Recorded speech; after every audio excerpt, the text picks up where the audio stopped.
Dr. Cabral, can you hear us? I can't hear you. Can you hear me? We can, yes. Okay. There is no video though. Okay. Okay, there is now. Thank you. Okay, great. All right. So you can hear us, we can hear you, and I just opened the meeting so we can move ahead to the first item on the agenda, which is a vote to accept the Frank B. Randall Scholarship donation. Dr. Cabral? Thank you. Our Director of Guidance, Susan Mancuso, is here to discuss this extremely generous donation and answer any questions you may have. Okay. Yes, would you like to come on up? And Chrissy, do we have, is there a microphone up there? Yes, there's one right Okay. here. Good evening, everybody. Just a little bit of background. The Frank B. Randall Scholarship has been awarded to Oliver Eames students for at least the past 20 years. I've been here for 10 years, and then my knowledge it was granted at least 10 years prior to that. The origins are unclear. It's been in district for so long that we actually don't even have the documentation anymore.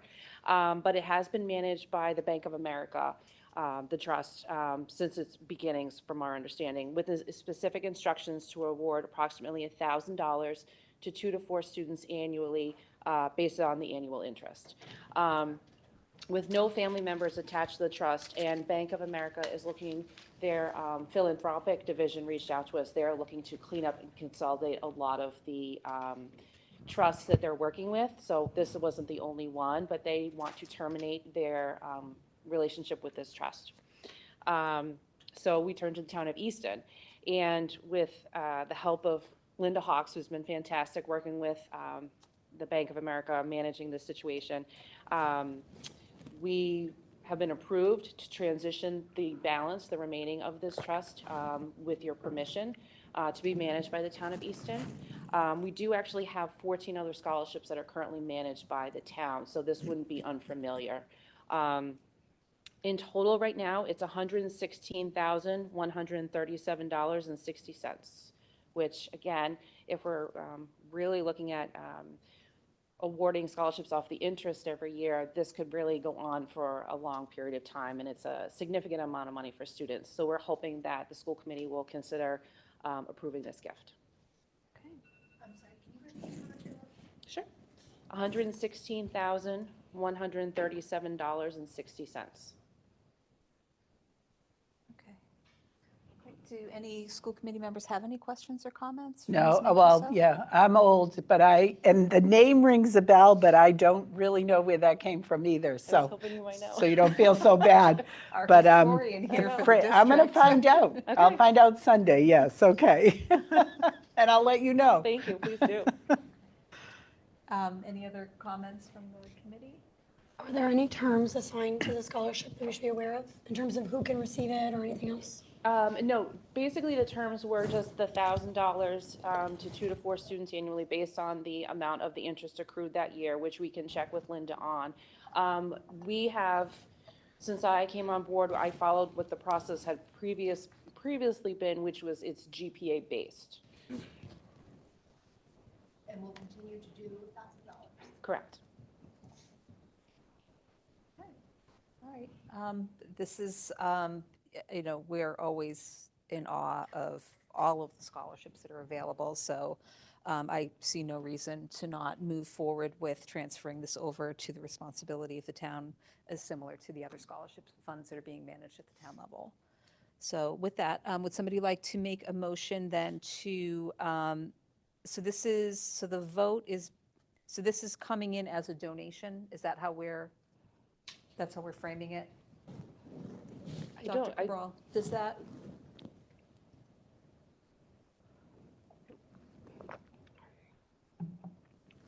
Yes, I'm sorry. My apologies. We're going to take it as a sum that's going to go to the town, Okay, accept it as a donation, and then they will maintain the balance for this purpose. okay, all right, great. Would somebody then like to make a motion to accept the donation of the Frank B. Randall Scholarship? Second, DeLuca. Roll call, all in favor? Aye. Aye. Okay. All right, thank you. Thank you very much. Thanks. Thank you. Okay. All righty. Next item on the agenda is a vote to approve new sponsors to the sponsor list. So Dr. Cabral, I'll hand it over to you. And I don't know if you can see, but we do have a couple of guests in the room that's related to this agenda item. Okay, wonderful. So the school committee pre-approves any companies or individuals that are sponsors of athletic teams or programs or anything that will be advertised to make sure that they're appropriate and fitting for the school department. Right now, we have several that are being proposed by specifically the Iron Tigers, but also one in particular for a program that ECAT will be running. So if the guests are here to speak about any one of those, they can provide some more detail. The list is rather self-explanatory. It lists the companies, and then Lynn was kind enough to give you a brief description of the function of each company for your consideration. Great, yes. So if you'd like to come up, you can stand at the podium. And I'd like to hear more about, let me see which one this is. Shoot. Think Smarts? Right. Yes. Yeah. Okay. Hi, my name is Priscilla Almquist Olson. Many of you recognize that name from programs on ECAT, Eastern Community Access Television, and I'm very pleased to represent ECAT tonight. You all have this flyer, and Mark Cardoza of Think Smarts is going to go over that with you. I am here to also thank Mark and the school committee for considering this program. I have known Mark, he also is a presenter on financial education, and so it's very appropriate and for him to want to offer his services in this regard and to be supportive of this initiative. So I want to thank Mark, and do you have any other questions from me and ECAT? I think not at this moment. Okay, so Mark, and here we have one of our little cats that hopefully will be named by one of the students in the school system. Thank you.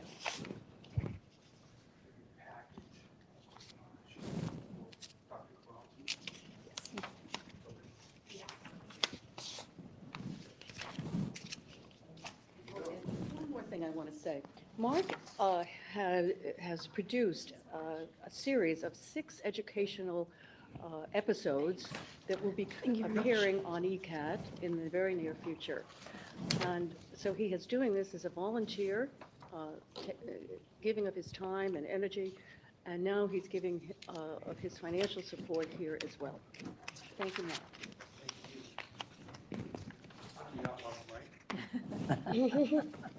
My son and I did a photo shoot around town to the schools in preparation of that flyer. We have a couple others that we'll share with you later that are really great flyers, great pictures. But anyway, I've been working with ECAT for a little while. I got involved. I wanted to start doing some give back, and someone said to me, "Why don't you try ECAT?" Actually, my son. He said, "I think you'd be helpful to them, and they could help you." And he's thought of maybe a financial program would be interesting to kick off. So in doing that, I'm part of the Retirement Education Resource Center of North America, which is what Think Smart is a division of. So in doing that, I got involved with ECAT and Priscilla, and I'm having a lot of fun.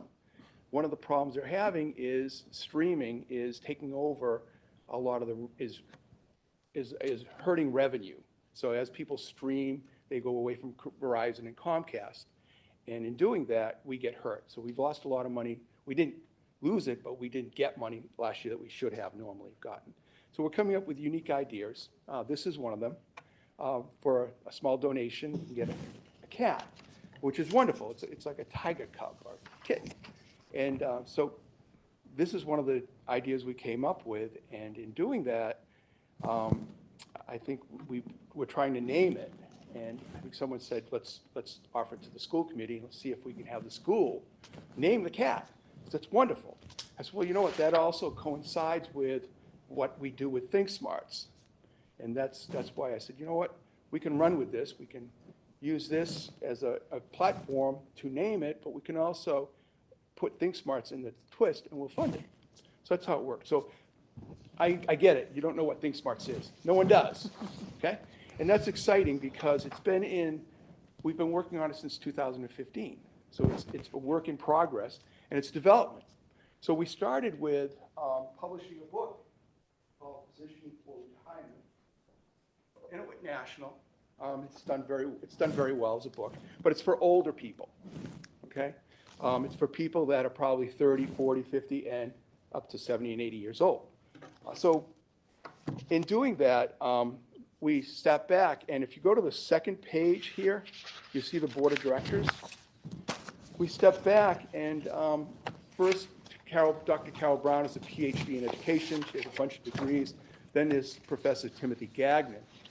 They stepped back, and Tim said, well, you know, we have a problem because we need to help. Retirement starts at the very beginning, high school, and understanding budgeting and understanding how different financial elements start. So we need to start there in the education process. But if you say retirement to a 16-year-old or 17-year-old, that's 50, 60 years away. So they don't want to hear it. So we had to come up with a name that was exciting, might catch their attention. So one Sunday, we're having dinner, and my son Mike came up with the name Think Smarts, went on his phone, captured the domain, and we're off and running. So it was kind of cool way. Put a Z on the end, combine the words, make it a little twist. So then we started, and we looked at topics. So we don't want to overload students with too many topics because they've got enough on their agenda with just a normal curriculum, but we want to give them something that's practical. So Think Smarts in the Retirement Education Center is all about practical. And everything we do has practical application. So if you look at our book, it's got practical applications. If you look at our app, it's all practical. So we stepped back, we said, what are the fundamentals? Budgeting, car insurance, health insurance, and there's 7 topics. We'll go over them in a second. But that's how it all formed. So this is the board of directors, and I just want to point out that I purposely built the board around education. Dr. Carol Brown couldn't be with us today. She writes books she also has a degree in criminal justice, and she writes books on social issues in schools like bullying and so forth. So she's down in New Jersey doing a seminar this week. Tim's in class tonight. He wasn't able to join us, and Mike's on his way to DC. And Larry Zaharovitz is actually a resident of Easton, and he's the attorney that supports this and backs us and so forth, and he's actually doing some work for ECAT. And I'm sorry, yeah. can I interrupt you for just a moment? So I just want to make sure that we're sticking to the level of detail that we need to make the decision tonight, because Okay. we do need to keep going on Absolutely. the agenda. And Yep. normally for these, we're just able to quickly review, make sure that, you know, we're familiar with some of the sponsors that we approve Okay. for various projects, et cetera. You know, that it's not something that runs counter to the strategy and objectives of Right. public education and things like that. So this information is amazing, but I think we can probably Down it? yeah. Okay. Yep, yes. So in summary, our topics are all based for people from 14 years old on. This program, Think Smarts, is for high school and college students, and it's based on the fundamentals. And we brought technology in it. We have an app called Think Smarts, and that brings budgeting together, and it's all in this package here. Great. And we worked this out with Florida Department of Financial Services has a program, and we've partnered with them in 2016. Excellent. Okay. So it's all about financial education. Okay, that's excellent. So I think that gives the committee enough information to approve or to weigh in on approving the addition of Think Smarts as a sponsor of a program that will be shared with our students around the naming of the ECAT, which I think is adorable and clever. And I hope it's something that that the students find exciting and engaging. So this is really great information, and definitely thank you for your time and for the presentation. No problem. Thank you. Alrighty, thank you.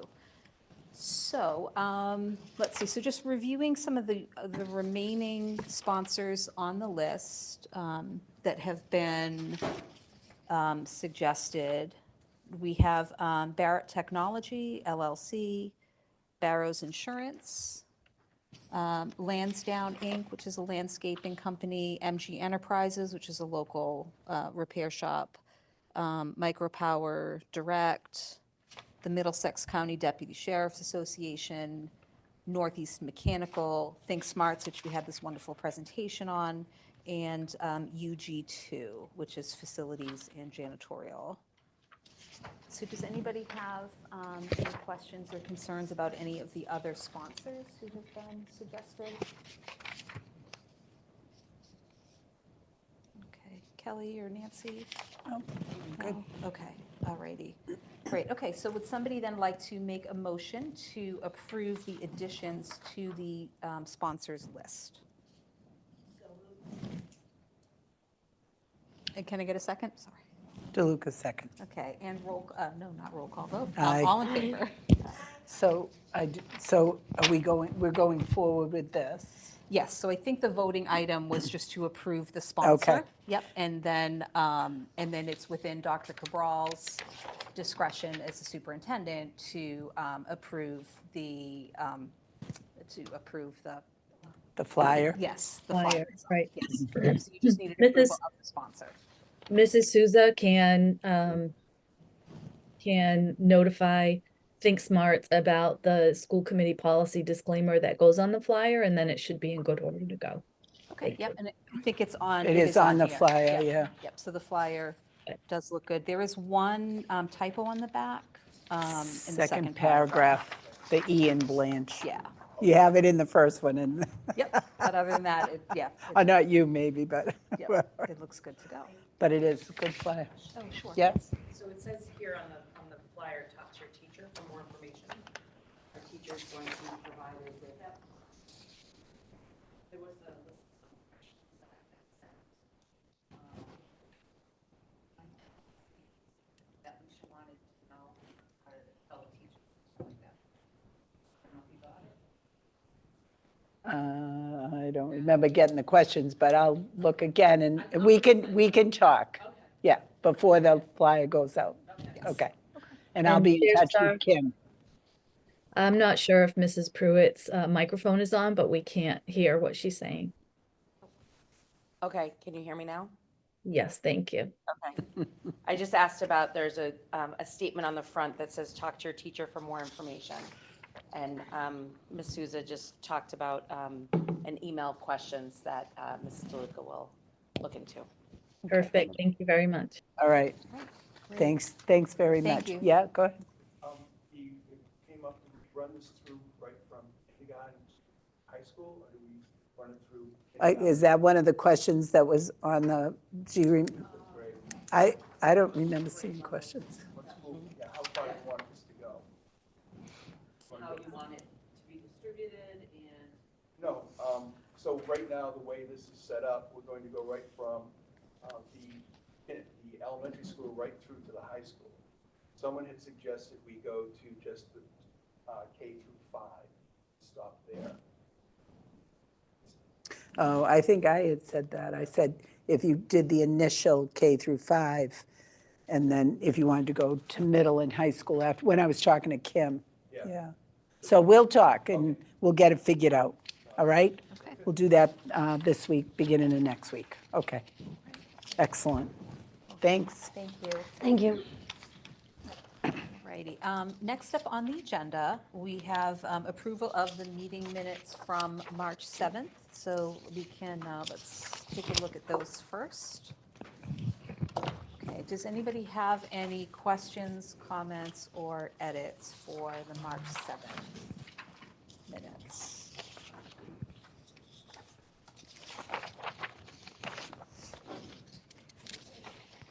Hearing none? Do we need a minute to just comb through? Yes, there was a lot. There's a lot to capture. Yes, very impressive, as always. Thank you. Thank you. Thank you. Thank you.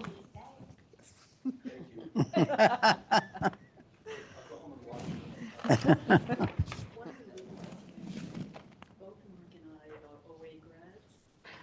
Nancy? There was- went through the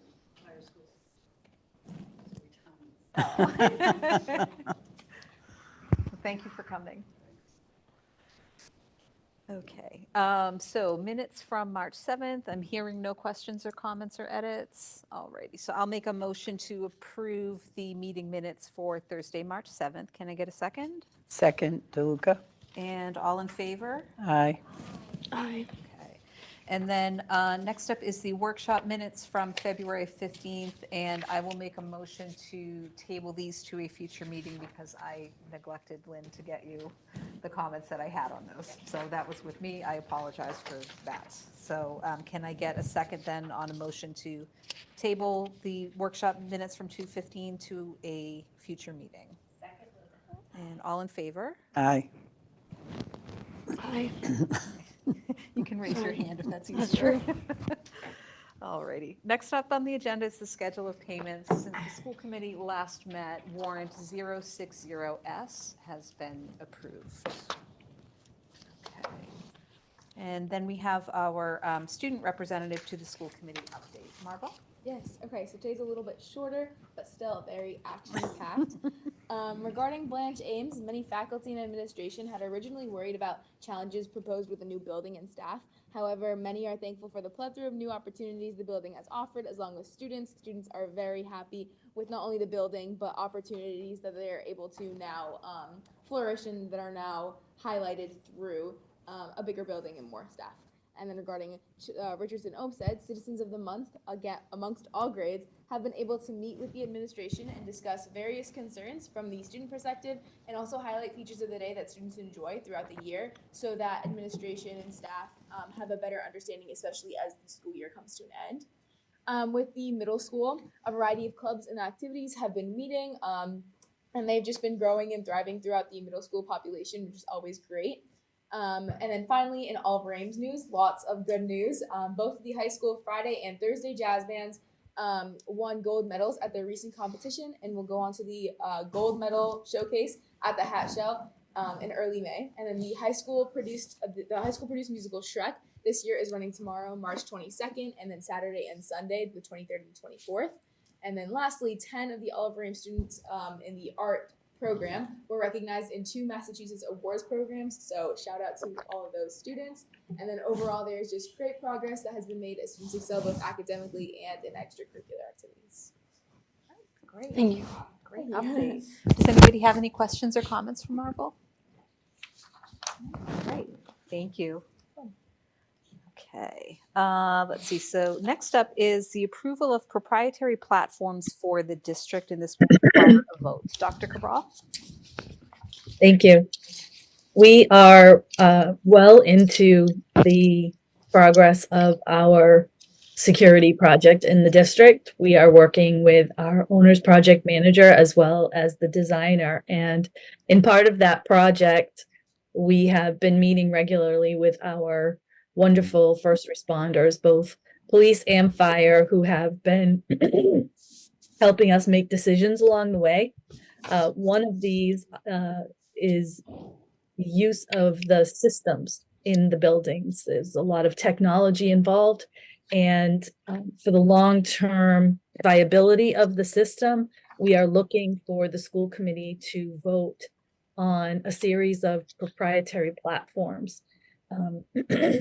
The platforms are the same ones that are currently being used in the Blanche Ames Elementary School. We received excellent feedback, particularly from the police department, who have found them to be very user-friendly and intuitive, and they would like the same systems to be used throughout the system. So we need to vote on those. Excuse me. So the school committee needs to vote on those. Because of the security implications, I will not be listing them in public. But I can provide the list to any school committee members who would like to know what those proprietary systems are. Thank you, Dr. Cabral. Do any school committee members have questions on this topic? That's not this. That's not this. No. I'm sure this goes along the lines of what you just said about how you're not going to say. I'm sorry, we can't hear you.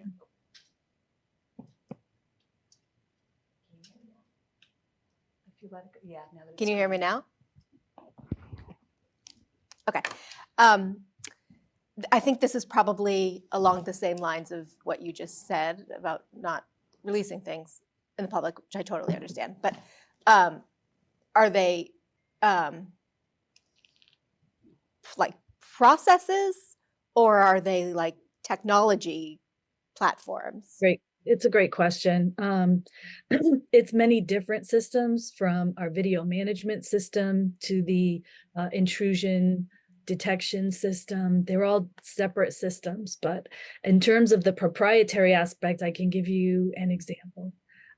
The card readers that we have, or the fob readers that we have at some of our schools right now, the technology is proprietary. So as the technology changes, as devices fail, the particular company that we used has gone out of business. And so we can't update security protections. We cannot make adjustments to the system, and we can no longer buy parts for the system.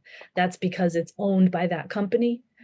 It's proprietary to them, and they've gone out of business. And so this would be the district owning the rights to these particular systems so that we can use them well into the future, and we can have parts available to us. There are many vendors that use these systems, and so it doesn't limit our ability to choose particular vendors.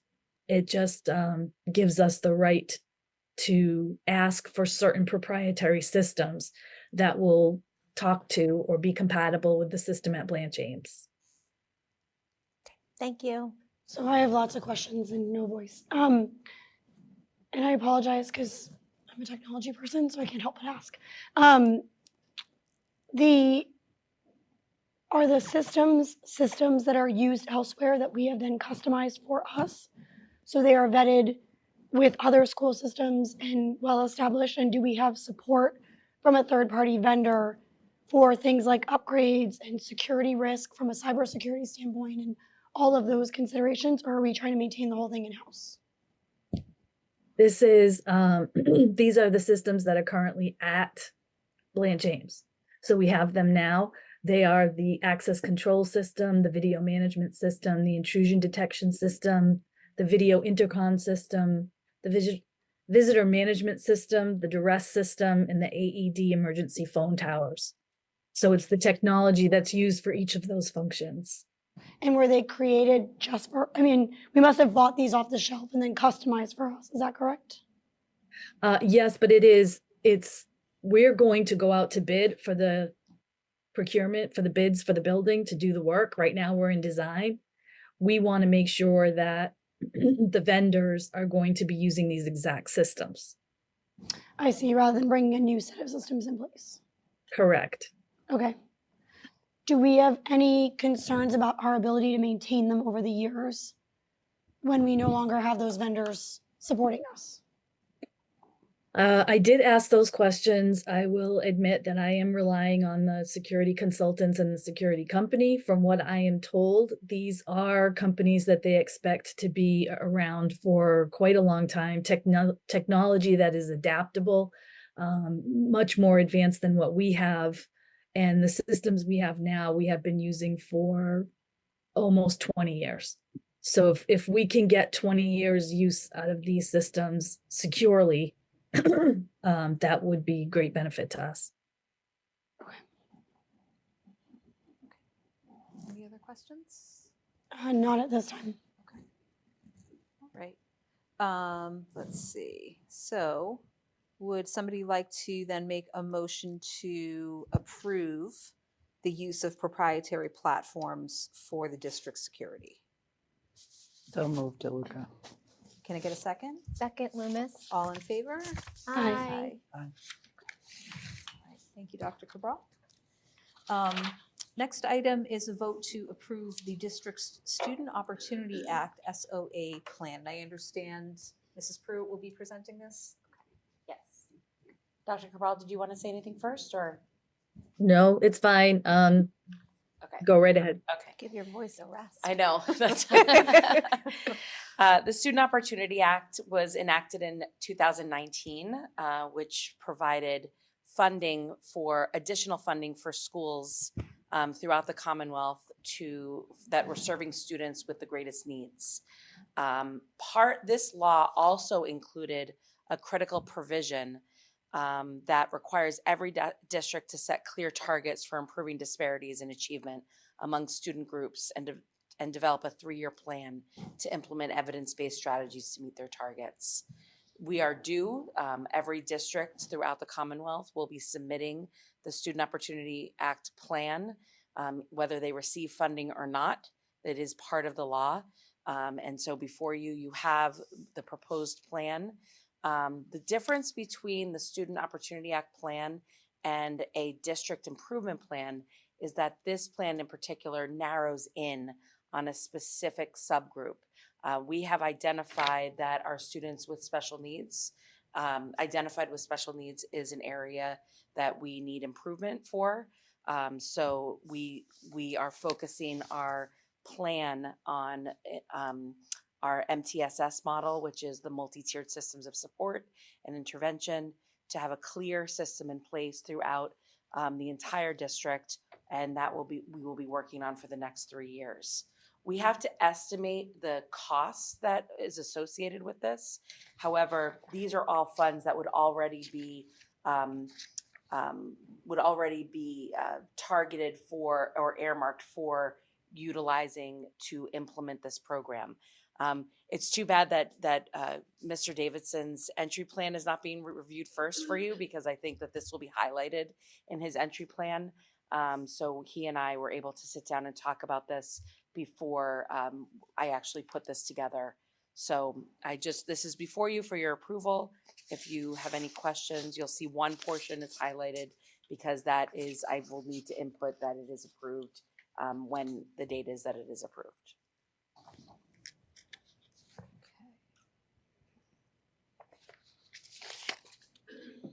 Mrs. Pruitt, can you please explain how much money Easton's going to be getting for the Student Opportunity Act? Sure. The Easton Public Schools, if I review the plan correctly, I asked our grant liaison through DESE where we could find our funding, and he also was not sure at the time. So when I looked at the information that he provided me, Easton Public Schools will be receiving $0 through the Student Opportunity Act this coming year. Fortunately, that tracks. Yes. Yep. Yep. And so And the this amount all is comes like- out of the operating budget. then. It does. However, It aligns with. it does. And that's what I want to highlight about this plan. You know, there is 2 portions to the law that was enacted on Beacon Hill. And this is a portion that affects every district, where the funding for the Student Opportunity Act doesn't necessarily affect every district. The plan itself that we have to create to target everyone, to target a subgroup, does affect every district. So, you know, we had to, like I said, we had to estimate the costs. So in here, we do have interventionists. We do, you know, thinking about staffing, we have professional development, but this is all funds that would be allocated anyway for this. And this will also, again, be highlighted in the completion of our district strategic plan that we're currently working on. So you know, you'll see this as sort of like one of the indicators as we move forward in creating, you know, this is like a blown up version of a small portion of our district strategic plan. So it's nice timing, because we are able to link this to our strategic plan that we're creating, and we were able to utilize the data that we gathered for our strategic plan in order to determine where to focus our efforts when creating this particular plan. It's just, you know, another thing we have to submit to DESE.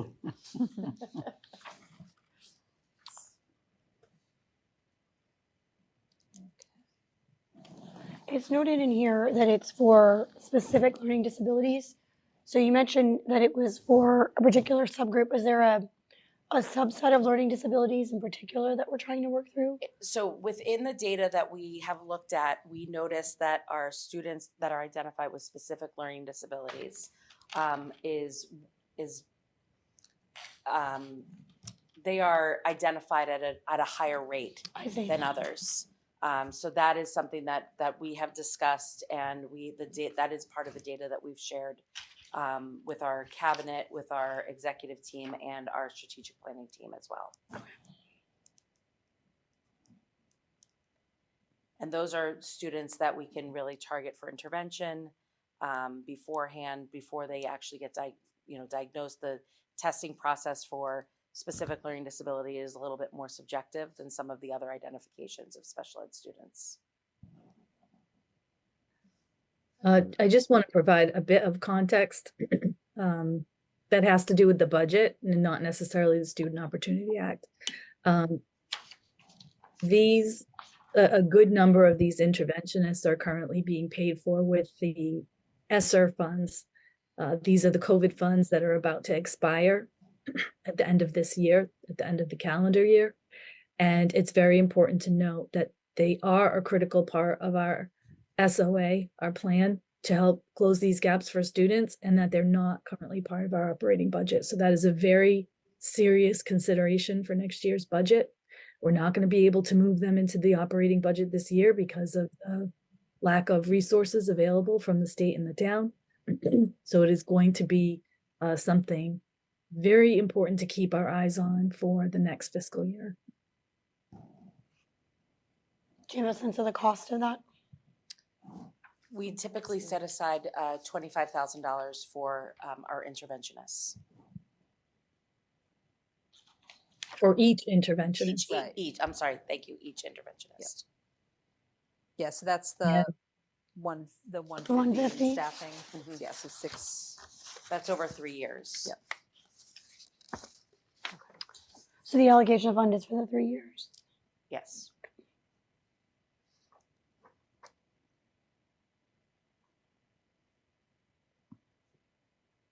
Do you have to, just if you can remind me, do you have to provide interim updates, or is it just the plan? Just the plan. Okay. No comment on that. All right. Okay. Any other? Just so you're aware, our first submission was around literacy. So we did submit that right at the end of COVID. And that was focused on early literacy with the implementation of our new literacy program. How do you, you may already said this, but how do you identify what type of students you're targeting? So there's actually, there's a link that DESE provides us that shows us the data. We actually already identified this. However, it was nice when they provided us the link to see which subgroups were the most at risk, and special ed came up. So they do provide us with a lot of that information. We look at our achievement scores through MCAS. We also, as a district, were able to pull in our other assessments to confirm that matched with MCAS, because we do recognize that MCAS is only one set of assessments to look at. But through MCAS and the district, through MCAS and DESE, they also confirmed for us that special education was our subgroup. Now, we as a district have dug even deeper to look at, and you'll see in the identification here that special education is listed, but also our Black African American students, multi-race, non-Hispanic, and English learners. Because within our special ed populations, we did identify the particular subgroups within special ed that needed more support as well. You're welcome.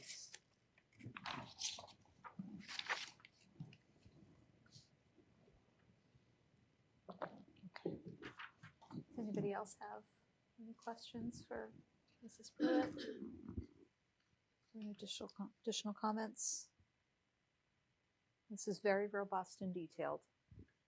I can imagine it took quite a bit of time to pull together. But I know that it's work it echoes Yes. and rhymes with a lot of the work that's underway already. Yes. So, alrighty. We have to look at the positives, right? Yes. Yes. Okay. Alrighty. So if there are no further questions or comments, would somebody like to make a vote to approve the district's Student Opportunity Act Plan.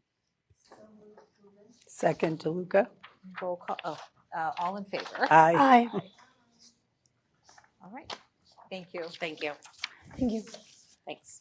All right, so next up is a discussion and possible vote to approve the 2024-2025 school calendar, and this is the second reading. So Dr. Cabral or Mrs. Pruitt, I don't know which one of you wants to take the lead today.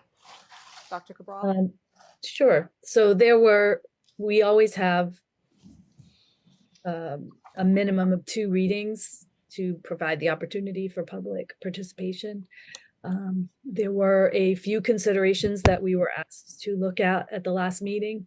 These included extending the winter break for 2 more days and return to school on January 6th, moving the security training to the beginning of the school year as the first day for staff, and combining the high school parent-teacher conferences in November with the K-8 conferences. And I will let Mrs. Pruitt discuss the suggested recommendations from the staff that she was able to collect. Sure. So regarding moving the security training to the beginning of the year, before school starts, it was very clear that the staff, both administrators and the teachers themselves, would not like that. They have a lot on their minds to get ready for the start of the year, and having they were hesitant about having such a heavy topic of security to start the year. So that is something that they would not recommend. They were not on board with that. As far as the extending the December break 2 days, we had a little bit of a mixed review. Some of the elementary staff said that they would prefer that. Our administrators would prefer that. However, at the secondary level and through our student services lens, which I actually support as well, we wouldn't recommend the extension of that for the mere fact that we find that our students are more attentive and engaged at that time of the year rather than at the end of the year if we were to take the 2 days and put them towards the end of the year. So with that, that was the recommendation there. However, I do want to note that our elementary principals did see the benefit of extending it 2 days. But as a former first grade teacher, I would also say that the end of the school year is the end of the school year. So, and then the third thing to look at was, there was really no preference about having the conferences. They could do it on the 14th if that's what the school committee is recommending. Mrs. Kavanaugh would prefer the 21st, but they can move it to the 14th. November, sorry, the parent-teacher conferences. Would their grades be closed? They may not be. That's the hesitation there. Okay. Was there, and this may have been poor phrasing on my part because I think I was the one who put this forward. Was there any suggestion, or was it asked of the elementary if they would move theirs to the 21st and 22nd? No, we did not look at that. Okay, because theirs is the one that's not tied to grades anyway, Correct. right? Correct. Okay. I don't know if that would even be more disruptive, given that Thanksgiving is the following week. Right. I did receive some feedback post the meeting from several elementary parents who indicated that they do in fact use high school students for childcare on half days, and they were appreciative of the school committee considering consolidating them for that purpose, so that they would be able to cover the half days and actually go attend the conference in person, as opposed to, which I know they can bring their child, but a lot of people don't like to, especially if you're trying to do multiple children. We can definitely go back and we can ask them. I will point out that the week prior is also disruptive, right? So I don't think that it would be much of a hassle. My initial guess would be that they would not mind moving it to the 21st. That's a great point, actually, because you have Veterans Day that week anyway, so it might create a more complete learning experience. With a little disruption as you got closer to Thanksgiving. Month is just crazy. The month is a mess in general, especially in Nicknamed election No year. School November for a reason. Yep, Yeah. especially on election year. Yep. Yeah. Okay. Yeah, I think if you could ask about if they have any thoughts on, moving from the 14th and 15th to 21st and 22nd for elementary, that would give at least 1 week that has 4 uninterrupted days. For the majority of families, yeah, I think that would be, or for all families, actually, Yeah. that would be something. It might be less disruptive for staff as well, and allow them to get a decent stretch of uninterrupted days in. It's actually helpful for our transportation for the entire district to either Yes. be a half day or a full day. That's a great point as well. Thank you for going that out. Okay. I will say that one of our elementary principals did say just the conferences in November are better. Okay. He didn't specify which date. Okay. So, But instead of the December window, which we've been looking at previously? yes. Is that in contrast? Yep. Okay, thank you. So, and to just piggyback on that, if the elementary K through 8, not just K through 8, on the 14th and the 15th moves to the 21st and the 22nd, and Dr. Cabral was talking about transportation, is there a way that the high school would also have a half day on the 22nd and teachers could do some kind of PD on the 22nd? So the whole school system would have 2 half days. No, that's for the parent conferences. No, I know But- that, but not for the high school does theirs in 1 day. Everybody else does it in 2 days. Oh, you're saying. So if the 2 high school's gonna Right. keep it at 1 day for conferences and not do, or maybe they could do 2 days. I'm just saying in terms of transportation, if you have 2 half days, 21st and 22nd, that helps the buses. Yes, it can be done. It We can, do it all the time. I don't know. The only thing that does is it reduces the time on learning by a half a day for our secondary, and we did not plan for that. Okay, because the half day's coming up, the half day tomorrow is everybody, and it's only part of them have conferences, but the rest of them have PD. That's all that's what I was trying to propose. Right. Okay. And so the November half days would be just like the March half days, where 1 day elementary has it and the other day both have it. Elementary and secondary. Yeah. Okay. Yeah, we're very close to time on learning Yeah. with secondary, very, very close. So I'd be very hesitant to take any time away from the high school especially. I was, that, when, Yeah. okay. Yeah, especially Just- given the just great asking. flexibility Yes. and stuff they're trying to build into the next year's Exactly. schedule anyway. Exactly. Okay. Okay. So I think if we could take that back and then maybe get another crack at this in April, or do any school committee members feel strongly that we want to? Can we at least eliminate? Oh, yes. So we have at least the start of school date Yes. nailed down? Okay. Yeah, I Yes. think that would be helpful to families. Yeah. Now. Okay. I agree. Okay, so then, are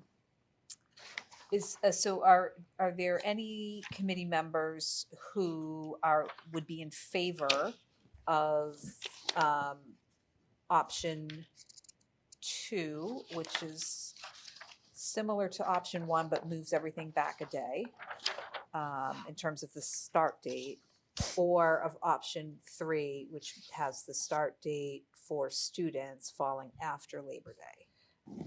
I prefer to. I prefer to start after Labor Day. I mean, I really prefer to start after Labor Day, but I don't think most people do, so I Yes. prefer to. You prefer option 2? Calendar 2 is what you're saying? Yes. I have concerns about calendar 2 because the kindergartners are starting and then going into Labor Day weekend. Yes. So- Can you remind us of the main differences between calendars 1 and 2? Was it just the just those 3 days at the beginning, so the first day for student, staff, and kindergarten and preschool? Yes. Okay, and then everything else in terms of, yeah, just kind of First glancing day, from one to 1 the through other, all of the rest of the vacations and conferences, et cetera, align. Draft 1, the proposed last day is also the 13th. Mhm. Or in draft 2, the proposed last day is the 12th. Yep. So that's the difference there, but the start date does put kindergarten on a Friday before Labor Day, which we have done in the Right. past. I don't like that. And the draft 1 has it starting after Labor Day. So I love the idea of starting after Labor Day. I respect the fact that for some folks that takes us late in June. But if we start before Labor Day, I would not like the kindergartners to start and then go into a long weekend. I understand the feedback from the teachers before was that it was mixed either way. But I think it just makes a stressful experience for the parents, if not the child. And I've spoken to some families who found it very difficult last year in terms of the experience at home and prepping to go back. I do agree with that. Alrighty, so if what I'm hearing, it doesn't sound like anybody wants to proceed with calendar 2, which had the first start dates on the 27th and 28th for students and staff, and kindergarten starting on the 30th. Right. Okay. Or calendar 3. In calendar 3, I know, I would be very hard pressed to ever vote again to start school after Labor Day, given 2015. And I know we have started before Labor Day, I think with great success since 2016. And so I am not a fan of calendar 3, but I am, and Nancy, since did you want to eliminate 3? Yeah.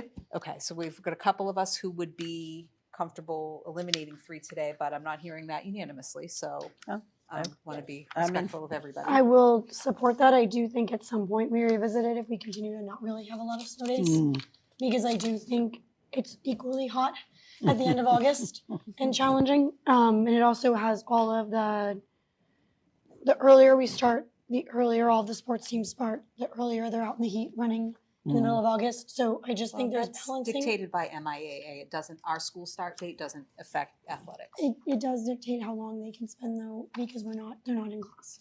So I do think for now I am supportive of the decision. Okay. But I do think that it gives opportunity at some point to change that. I have a feeling though that we're gonna get it We slammed may with snow. very well. I actually would Love it. support that. I would love to get I don't some- support it, but I think it's gonna happen. Okay. Alrighty, any other comments or questions then before we move a vote to eliminate, to not move forward with calendars 2 or 3? So I would like to make a motion then to eliminate calendars 2 and 3, and then to reconsider calendar 1 at a future meeting, at the next meeting with the consideration of, as we discussed, the elementary conferences on the 21st and 22nd. Okay, so the start of school for 1 through 12 will be the 29th of August. Yes. For students, assuming that we, that at our next meeting, we approve calendar 1. and Right. Nothing Right. changes in the meantime. And then- So unofficially, Yes. Right. that's what it looks like. Right, yes. and then kindergarten is September 3rd. Yes, okay. and preschool September 5th. Is there any considerations on calendar 1 from anyone else that we should be considering from feedback you've received or anything else before we narrow down to that calendar, but with the half-day question? Like No. anything else we should know about before we narrow No, down? Since we no. discussed it, we didn't get your No, I think that reminder input. the only thing, we answered the 3 questions that you all had. Yep. I'll email the principals again and see if the elementary principals especially, to see if they wouldn't mind moving the 14th and 15th days, the elementary principals and the middle school principal, to change them to the 21st and 22nd. And then once that is confirmed, then that would be the final question we have on this, but this is a great time that while we're waiting for everyone to triple and quadruple check, even though we had many, many eyes on it, and there might be something that we didn't catch. So I would highly recommend everybody to keep checking. But I think we got it right. Okay. I think that by making most of making the district 21st and 22nd half days, the 25th and 26th are going to be very few students in class. Oh, you'd be surprised. There's a lot of kids that don't go away. Yep. There Yeah. are. Okay, Yeah. There are. They stay. because that's going to, You'll Okay. have some, but you always have some. So I agree with that. Alrighty, so, so just because it's complicated, so I'll make a motion so I'll reiterate the motion to proceed with re-looking at calendar 1, and we are not moving forward with calendar 2 and 3 at this time. DeLuca's second. And all in favor? Aye. Aye. Great. Oh, more calendar fun. Okay, so next up is a vote to change the April 4th and April 25th meeting dates, school committee meeting dates. So Dr. Cabral? So as we're getting toward the midpoint of our budget season, toward the end of our budget season, we are now planning backwards from when we need to have a balanced budget. It is a very difficult budget season, and so we're asking for a couple of school committee changes to accommodate specifically the trajectory of the budget presentations.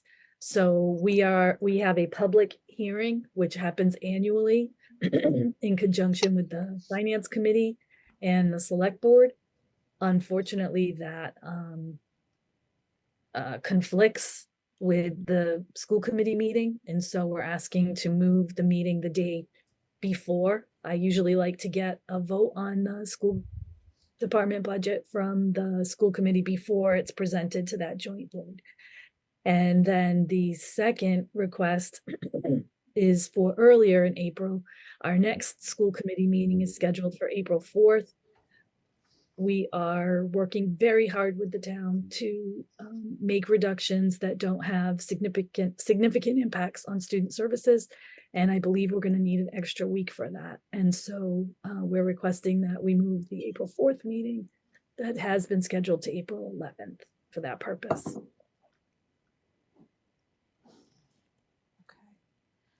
Alrighty, so so I know, let's see, I think some school committee members had some comments or feedback on the 11th, so we can hold that for a minute. So for April 25th, you do want to point out that we do know that that falls during Passover, but the first 2 nights of Passover are the 22nd and 23rd. So the 24th would not fall on one of those first 2 nights of Passover, just in case anybody's wondering about some of the spring holidays that are commonly observed. So currently we are on the 25th, but we want to move to the 24th. Yes, and that would allow the school committee to vote on the proposed budget before we have the joint meetings with the school committee has joint meetings with the select board and the finance committee, and that's scheduled for the 25th. So we would have the opportunity to vote first. So We'll be reviewing that at the meeting prior for any feedback and input. yes, Okay. yeah, and you know, given how the process typically goes, and Dr. Cabral can jump in here, but I would imagine that what we see on, you know, the week of the 11th or whenever that gets rescheduled will still be tentative, possibly, because there's it's a moving target. I'm getting- hoping right now, combined with the town, we have over a $2 million deficit with where we're currently at in our request for next year. So we're working together to try to reduce that deficit. I very much hope it's done by the 11th. If it's not, we will still have some pencil sharpening to do between the 11th and the next meeting 2 weeks later. Okay, so, so I guess, we'll vote these together, but regarding the 24th, do any committee members have, any concerns or issues about being able to attend that? Okay. Not. All right, and then, so in terms of moving the April 4th meeting to the following week, that is, let's see, the 11th is right before vacation week. Let's see. So, any committee, are any committee members unable to attend on the 11th? I just want to I'm make unable sure. to attend. Okay. So Kelly would be unable to attend. Anybody else want to make sure that we would at least have a quorum on the 11th?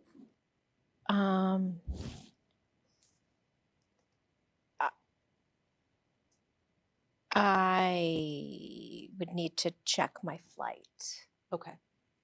but I think I leave on Friday, so I think I'm okay. Okay, but so the 11th could potentially be an issue, and then, Is the 10th better? yeah, would the 10th work? I leave on the night of the 10th, so it would be challenging for me. I would be in the air, so I would not be able to listen in to get up to speed in preparation for the 24th. Okay. Would, so you think you may be traveling either Friday or Saturday, Thursday or Friday, Lauren? I think it's Friday. You think but it's Friday? I can check. Okay. Okay, Nancy, do you have any conflicts? No. Okay. Alrighty, and so you're leaving on the 10th. What? I leave at night that night, so I could do the 9th, but I could not do the 10th or 11th. Okay. Dr. Cabral, would the 9th be possible, or would that not give enough time to get all the information together? I certainly can present what we have at that time. I do think I'm trying to look it up right now, but I do believe that is an Islamic holiday. Yeah, It no, is Ramadan. well, no, it's It's Eid. yeah, is the 10th. Yep, Yeah, and the 9th is the last day of Ramadan. right. Okay. Thank you. Let's see. Okay, so Kelly, we certainly want you to be as prepared as possible for the further discussion that we have going into it. Would you be comfortable with being able to listen to the recording and view the presentation, and then have any questions that come up maybe addressed in the interim? Yeah, If we can't do the 9th? I mean, certainly happy, of course, to be prepared for the 24th by watching the session. I would just need to work through what the appropriate process is to follow up on any questions, Okay. so that I don't fail to have the opportunity to do so going into the 24th. Okay. I had not anticipated that when planning. Okay. Just given the change in dates. Okay. Alrighty. We could potentially move the STEAM team meeting if you prefer the 9th. Oh, yeah, yes, we could definitely move that. Don't worry about that. I'm good for the 11th. You're good for the 11th. Okay, what was the We have a STEAM STEAM team meeting on the 9th, but that could be moved if the 9th works for everybody. team? Okay. I defer to the other committee members. I think I will certainly prepare in advance. So as long as we have a process by which it's appropriate to ask questions, you all know the process better than I do on how best to do that, then that would work fine. Okay. So let's see, just making sure. So the 10th, is the 10th the actual, the holiday that ends Ramadan? Or the 9th? Is that it? Is that one that's celebrated at the eve of? I just want to be mindful of any members of the I'm public. not 100% sure, but the 10th is Eid. Yep. Okay. And the 11th. I believe it ends the morning of the 10th, based on what I'm understanding from my calendar, but I would have to spend more time on it. Okay. And Dr. Cabral, can you remind me, the 10th is, or the meeting that we are looking to move earlier in the month, does that serve as our public hearing on the budget, or is the public hearing on the budget the one that we'll have on the 24th? The 24th. Okay. This is a preliminary presentation of where we are on that date. Okay, okay. Alrighty. So I think I'm more sensitive about holidays for the public hearing meeting than, the rest of it's really just, That's do we fair. have conflicts among the committee? So, okay. And is that a joint meeting with select board? The 24th, no. Oh, So that's just us. And then the 25th is a joint meeting with Select Board and Finance Committee. okay. So are we meeting on the 24th and 25th then? Yes. Yes, Education getting up to speed, yes. person who asks questions. So we would move our meeting to the 24th. I feel slow. Right, I would move our meeting to the 24th, but then we would also meet again in a joint meeting on the 25th. yes. Now I get it. Yeah. Okay, thank you. And at that meeting, the school committee doesn't, we're there, we're observers, we can certainly ask questions, but it is mostly run by the select board. Okay. And that is 6 p.m. as well. I don't know if we have the exact time for that. It hasn't, we haven't gotten an invite. I can check the website, I guess, and see. I can find it Dr. later. Cabral or Lynn, if you know. It's okay. It says 7 o'clock on Dr. Okay. Cabral's calendar. Yeah, I I can believe find- it's Thank you. And is that at Frothingham. Frothingham Hall? Okay. Okay. Yeah, if you want to just double check what we did last year, but I believe that's what happens. Yes, we can look and see. It's plenty of precedent for that one. Okay, so back to the 4th. Let's see. So 9th, 10th, or 11th. So 9th. So 9th would get most of the committee members to be able to attend, but may Be cut cutting it short close, the yeah. amount of final information that you would have. Well, you're going to get another presentation on the 25th, but And the 24th? the 24th, excuse me, yeah. Yep. I'm not necessarily going to be asking for a vote on the Yeah. 9th. Okay. But I will be able to give you an update. I just don't want you to be too alarmed if we're not finished. Yeah. Okay. Yeah, I think that's We're fair. working to the last minute this year. Okay. I defer to the seasoned school committee members on the best way to approach this. Okay. So, so I think where it's not our final meeting and there's no vote required, I'd be amenable to doing it on the 9th, so that way as many committee members as possible can participate. The other thing I was going to bring up, that April meeting, if I'm not mistaken, April 24th is going to be our first meeting after elections, Yes. Yes. which is reorganization if we need to. But I Yes. I don't know. I don't know what the protocol is Yeah. for that. So I think it's been that way yeah, for the past but I mean, few years. so okay, I'm just pointing that out. That Yeah. not only will we have the budget presentation, Yep. we'll also have reorganization. That's a Okay. good point. Yeah, I remember. Which is my- fine, My but- very first meeting was walking into a The very, budget. a very heated budget discussion. So, okay. All right, so the 9th, Yeah, unless Lauren, do you have a strong feeling either way? Marvel, does your availability? I can make anything. Okay, all right. Appreciate your flexibility. Okay. Would that be 6 o'clock as well? Yes, I think that works for everybody, unless there's a time that would work, better. I don't know if you all had any other conflicts, if something that needs to be moved. Okay. All righty, so then would somebody like to make a motion to move the April 4th meeting to April 9th at 6 p.m. and the April 25th meeting to April 24th at 6 p.m.? So moved. Percio. second DeLuca. And all in favor? Aye. Aye. Aye. May I ask a question? Of course. We approved a few weeks ago the schedule of school committee meetings for next year. Yes. Should we revisit our April dates for next year, given what we learned about this year? I have no idea what they are because Maybe we'll they're get a in this huge pile. windfall and we won't have to worry about budget at all. I love how Lauren says it's gonna snow and you say we're gonna have money because it's like raining everything this summer. Yeah, will take it. I think we can take. It may just be worth taking a quick peek at. Yeah.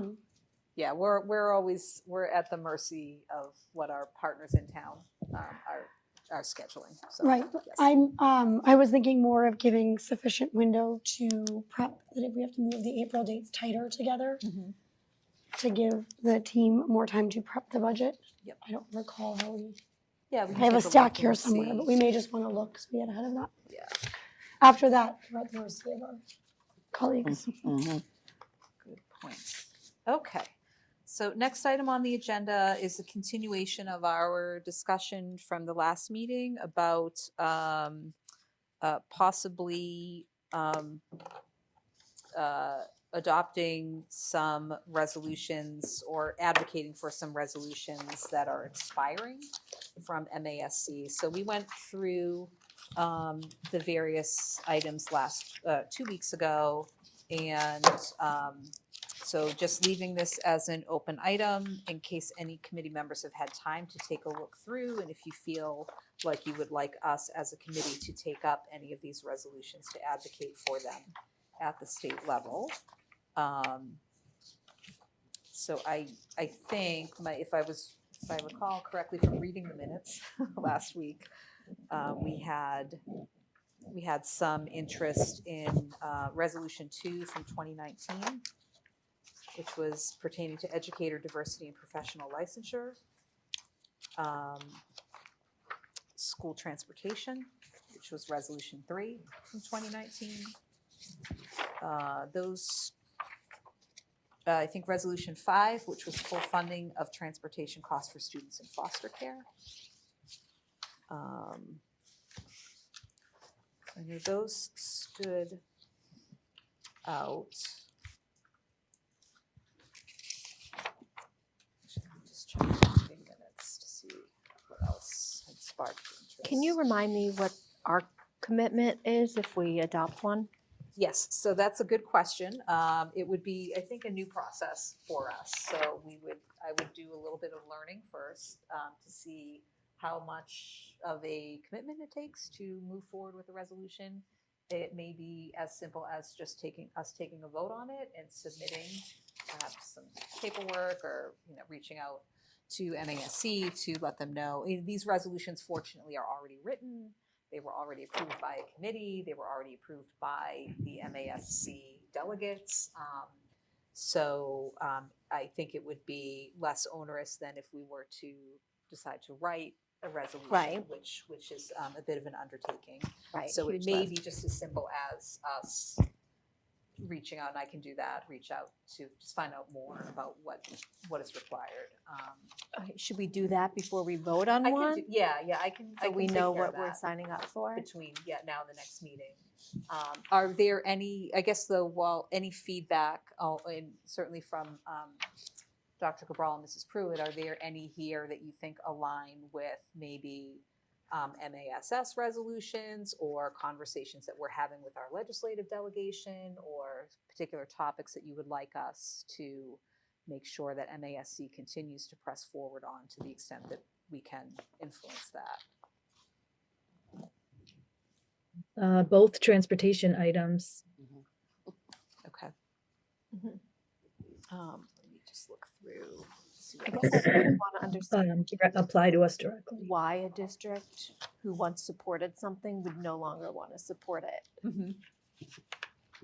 Yeah, and I Maybe think it's they more are. that they just sort of a process thing where they're expiring, right? So they need a certain number, at least a district, to move forward with these, and then if at least 5 districts come forward. So we're not saying that, like, for resolution 1, say like Silver Lake could still want it. Yes. Mhm. Oh, Yep. okay. Yeah, I yeah, thought they were yes. giving it up. No. So it's just that the resolutions used to be, they would just kind of last into perpetuity.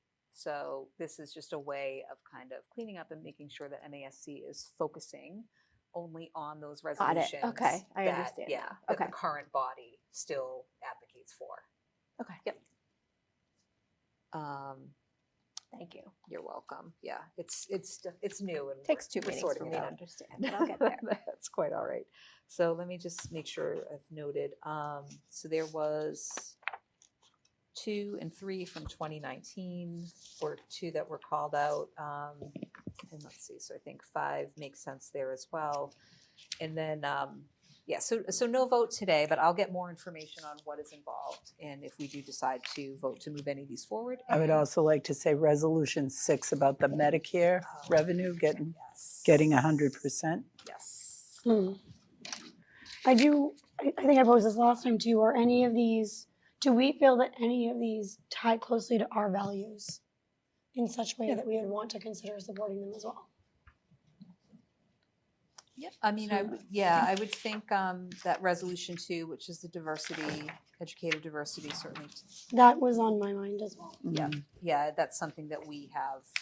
It's it's part of our current strategic plan. Yep. It's a huge topic in our planning of the next strategic plan. And There's the similar one, the anti-racism one that yes, from would fall into a 2020. similar, yes. Yes. So resolution 3 from 2020 Yes. falls into that as well, that I thought may be relevant, but again, it would really depend upon what the undertaking is. Yep. Yeah, and that Of one that? we, I know I recall as the school committee, we you. adopted that resolution within our own committee. Yeah, some of these, there have been, and this is some work that I can do as well, is to look at what was proposed for 2023, because some of these do echo Thank you. resolutions that may have been passed recently as well. So there could be some redundancy. Mhm. Okay, all right, so we can leave this on the agenda then for the next meeting. I'll provide an update on what exactly is involved, and then maybe we can, if we choose to, move some of these forward to advocate for. Is there a timeline by which we need to make this decision? That's a great question. I did not see anything on the information Okay. around this. I know the resolution process is something that goes on throughout the spring, and then there's a resolution committee that meets later in the spring and into the summer that finalizes resolutions that go before the annual delegation in November. So it's a long process, and I did not see a deadline on this specific portion of it. So Mindful of our important agenda topics in April. yes. I do think, not that I would necessarily think of this automatically, but I think Resolution 4 from 2020, lowering the voting age for municipal elections, reading the submission, it makes sense to me. Yeah, There- it's kind of hard to argue with the logic that they presented. Exactly. Yes. Yeah. Mhm. That with their reasoning, I would never have said, oh yeah, let's lower the age of eligibility to vote, but Yeah, it does make sense, especially given the civics programs Right. that are underway and the considerations there. It does feel like a very logical thing. right. That's why it's hard to understand if it's looking for how much we all want to stand behind it with other towns. That's very different than additional efforts to put forward resolutions. Okay, well, I will come back with more info on what the process entails. Okay. Alrighty, let's see, and Marvel, by the way, if there's anything in those that you think would be of interest to you or the rest of the student advisory committee, please feel free to, if you have the opportunity to meet with them between now and our next meeting to get their feedback. I'd just be curious to see if there's anything that stands out as like, oh, that would be a really great idea if this moved forward. Thank you. Alrighty, next up, public comment, and we do not have any members of the public still here today. Superintendent notes, Dr. Cabral. Marvel did a wonderful job highlighting a lot of the honors that I was going to speak about, so thank you, Marvel. I did want to just note that the hopefully first annual job fair was held at the Blanche Ames Elementary School last weekend. I want to just give a particular shout out to HR Director Christina DiNapoli for her incredible organization skills, and also to the DEIA Director Carlos Perez for volunteering us and getting us involved with the process through the MPDE, the Massachusetts Partnership for Diversity in Education. We met some wonderful people. We had great turnout. Over 50 schools were represented. We had, I have no idea how many candidates came through, but it was a lovely day. We were able to talk to lots of people, and we collected dozens and dozens and dozens of really exciting resumes to fill positions that are being vacated to retirements and such. So we were very excited about that, but we're hoping to continue this regularly. And I will leave the rest of the announcements to this great team here who can speak. Thank you. Alrighty, Assistant Superintendent, Mrs. Pruitt. Thank you. So today we had a wonderful program at Richardson Olmsted School, sponsored through the District Attorney Thomas Quinn's office. We're very thankful to District Attorney Quinn for the sponsorship of this program. It's called Boston versus Bullies, and Brian Rose, a former Red Sox pitcher, had to get that out, Red Sox pitcher. As you all know, I'm a Yankee fan. But he actually came and spoke to the students and talked to them about bullying. There was a wonderful video that was shown to the kids, and he was just so engaging. And he was absolutely fantastic with the kids. The kids were speechless and just listening and intrigued by him, which was wonderful. He is coming to the middle school on April 11th to do this program as well. He also adapted some of the programming midway through to talk a little bit more Easton specific, which was great. But he talked about cyberbullying. He talked about why kids bully, and if you are bullying, what you can do immediately, which is stop. But he was great. He was absolutely great, and he has children of his own. He could relate, and we're very thankful to District Attorney Quinn for doing that. District Attorney Quinn is also going to be coming to the high school for more specific programming, which I'll explain at a later date because they're finalizing it with Mrs. Kavanaugh as we speak in May. So he himself will be coming to speak to the high school students, which will be great. Will there be any opportunity for something for parents? I will talk with him. If you've ever had an opportunity to meet District Attorney Quinn, he's a great guy and very invested in schools and being proactive. I've spoke with him a few times.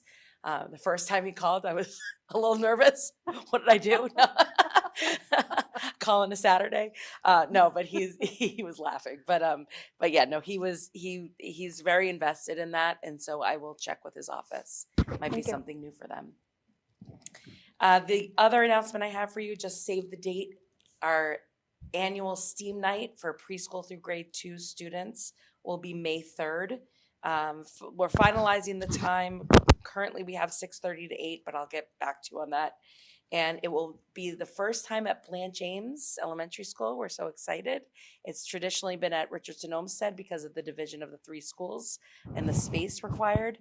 And so this year we are going to have it at Blanche Ames. We already have over 20 stations that will be there. We have the traveling planetarium from the Brockton Library is coming. So we're very excited about that event and all the fun activities for the kids. As you know, those of you that have been in attendance, it is highly popular, and we are just trying to keep that going. It was a wonderful idea when Dr. Cabral was the assistant superintendent of hers, and it's been one of the very many fun things I've taken over, but this is one of my favorite. So we're very excited about that. Can I ask you a question? Why? I feel like it's very appropriate for through grade 5. Like, why do we limit it saying that it's K through 2? Yeah, so it's traditionally been PK through 2. A lot of the activities are focused more towards the younger learners. However, we welcome everybody. If older kids want to attend, absolutely they can attend. They have the passports, and it is a little bit more focused for that age group. But I remember a couple years ago, students saying to me, "But I'm not going to be in second grade next year. Can I still come?" And I said, "Absolutely. Come, definitely." So we definitely see older kids attend as well. Is it appropriate for those who will be entering kindergarten next year to join as well? Well, preschool.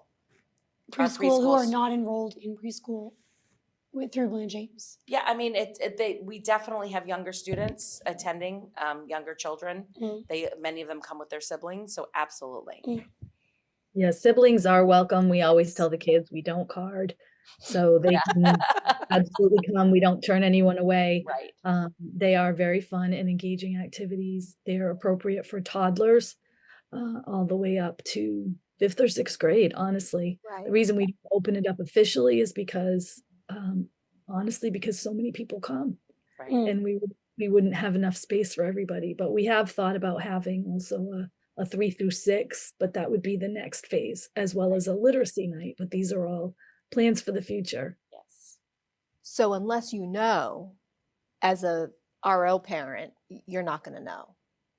Right. It's really tailored for pre-K to 2. Right. It is tailored for pre-K to 2. Okay. And the STEAM team, we've met, quite a few times this year, and they are looking at reinstating, for example, an activity at the middle school that has been on hiatus. The career, the job fair that they had there, not job fair, but the career day. And Career then Exploration Day. career exploration, yes. And then we have been talking about 3 through 5 as well. that Oh, that week-long was thing? that was That was a big STEAM. Yes, undertaking. that was wonderful. The company that provided all of that to us, that was through i2 Learning, and they are now charging us for it. However, we are still doing many components of the program because Erin Daly, our wonderful science curriculum leader at the middle school, has really taken off with it, and she is working with the science teachers. It's a little bit on a smaller scale, but we do that after MCAS, where we have a week long of fun science activities. That's what all the Did you supplies. participate in that? Yeah, You I must have, did. yeah. That's what all the supplies were from, right? Yes, that's what all the supplies are from. But yes, they are charging us now for it, and it's a very high cost. And so Miss Daly said, "We can do this. We got this." So Great. yes, yeah. Okay. Anything else? You need That's to all I cover have off? tonight for you. School committee notes. Nancy? I figure you're going to do sports and music, so I have nothing to say. and Okay. I'm good. All righty. Kelly? So I did have the opportunity last week to attend the EMS art show.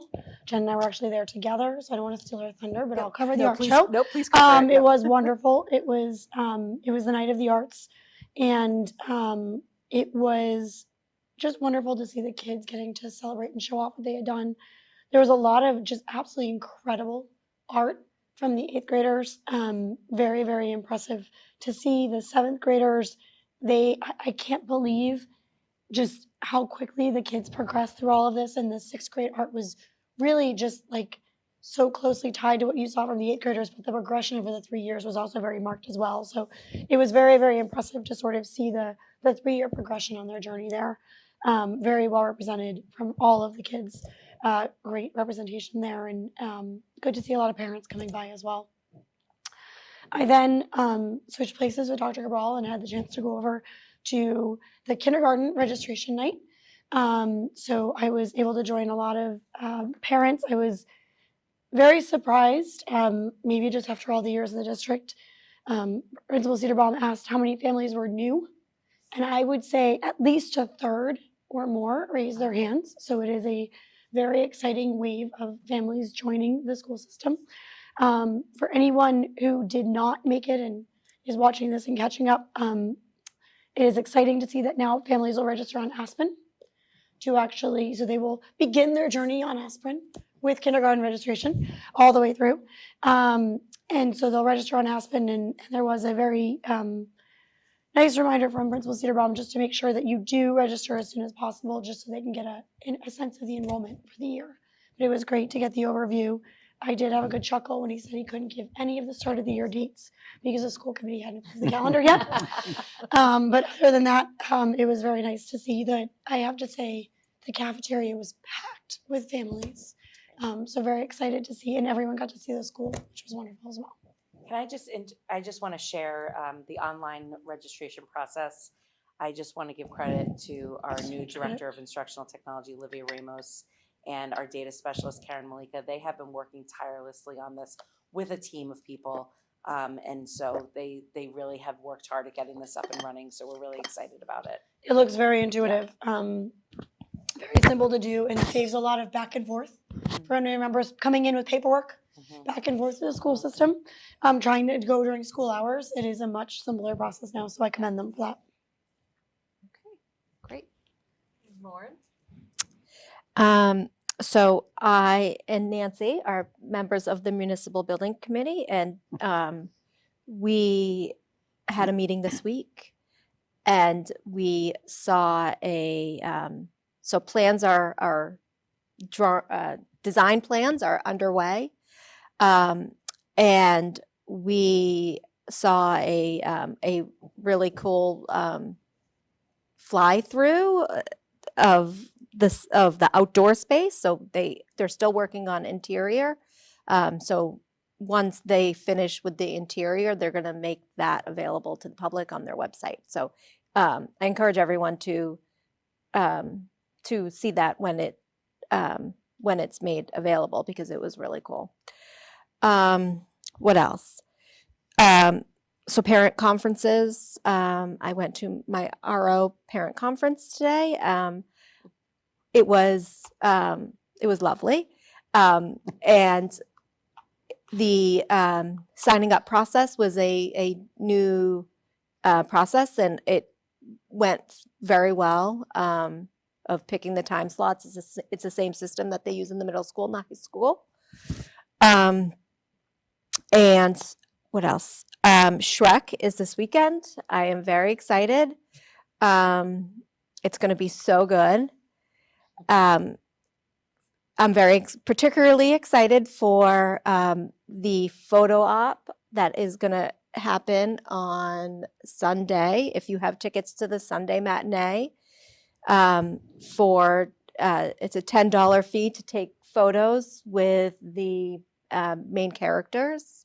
Have your little ones take pictures with the main characters, so that will be very cute. And that is all I have right now. Okay, great. Let's see, a few updates from the past couple of weeks. Let's see. Robotics had their first competition this weekend. They did extremely well. They finished 9th out of 36 teams in the preliminary round and moved Wow. on to semifinals before getting eliminated, but they have another competition coming up in a few weeks. Additionally, the team won the Image and Safety Awards, and one student from OA was a semifinalist for a Dean's List Award at this weekend's competition. So great job, Robotics. It's one of the best performances they've had as a team in many years. So great job there. Girls basketball gave us a very exciting season. So they were unfortunately eliminated in the Final Four, but great season, really exciting. And thank you to the students, coaches, families, and everybody who's involved with making that happen. Let's see, talked about the jazz bands. We'd Read Across America Day. So I think a few of us were able to go and read to students at Blanche Ames. And I have to give a shout out to Mr. Craig Davidson for showing up in a cow costume to read Click Clack Moo, which is a favorite book of my kids. And I certainly never donned a cow costume while reading it. So points to him for that. And then the CPAC had a session, a parent session earlier this week that was presented by Joanna Silverman, who is a district parent and an educator outside of the district on understanding the emotional brain. It was such good information. So really, really good. We can follow up, but a couple people in the room asked if this could be a PD. Yeah, she's remarkable. opportunity. Yeah. She actually participated, she was a speaker during our equity series as well, a few years ago. Yep. Yep.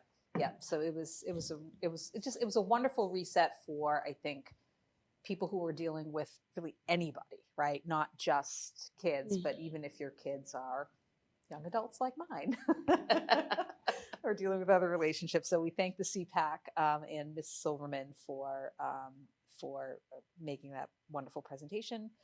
Let's see, and upcoming items, musical this weekend. I've got my tickets. I'm very excited. Let's see. So is there a DEIA meeting next week? Is that confirmed? I think it's on for the 26th as a virtual It's meeting. on the calendar, yes. Okay. But oh no, wait a second. Yep. Yes, it's on the Yes. calendar. Okay. Yes. Yep. So that'll be May 26th. I just want to note that that is a sorry. virtual option. Yes. Sorry. We haven't had, they've all been in person, but in an effort to make them as inclusive as possible, this one will be virtual. Thank you. Great. Yes. Yep. Yep. And I know our director of the DEIA office will send out an email that'll have all the information for the meeting, how to join that meeting. So looking forward to that. The budget subcommittee will meet on April 3rd, so right in the midst of all the budget stuff. So we'll have more conversations about that. And then thank you to Mr. Auger for inviting the school committee to the 8th grade civics presentation next Tuesday morning. So hopefully some of us will be able to visit Tuesday. It's not a presentation, they're gonna ask us questions. Oh, okay. Yes, they are working on drafting them now. Okay. All right. Great. I've been If it's informed. anything like last year, they have some really good There are questions. some fascinating questions being raised. Mhm. Yes. Yeah. I loved going to the showcase last year and seeing, just the questions they had, what they were thinking about was really, really incredible for kids that age. So, and asked a lot of really great questions. It's like, oh, you know what? That's good thoughts. So. And just to note also, I have been participating in some of these professional developments with people throughout the country, and this is very unique to Massachusetts, these civics projects. When I talk about the civics projects to my colleagues throughout the country, they're just in awe that Massachusetts has taken this leap towards civics education. So it is a blessing that we have that here in Massachusetts. And then just two other quick items. The MASC has done 2 virtual workshops in the past couple of weeks. So other committee members, if you weren't able to attend and maybe of interest, they are recorded and the materials are wonderful. online. One of them was on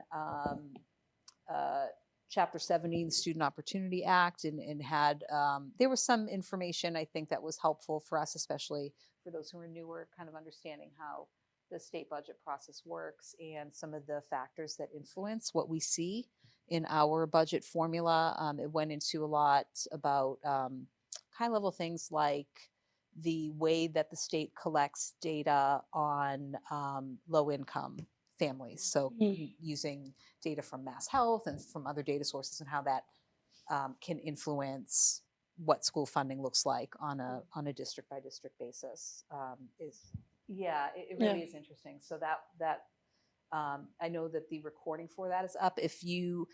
I registered, so I got the recording, so I can share that out with you That if would be we need it. wonderful.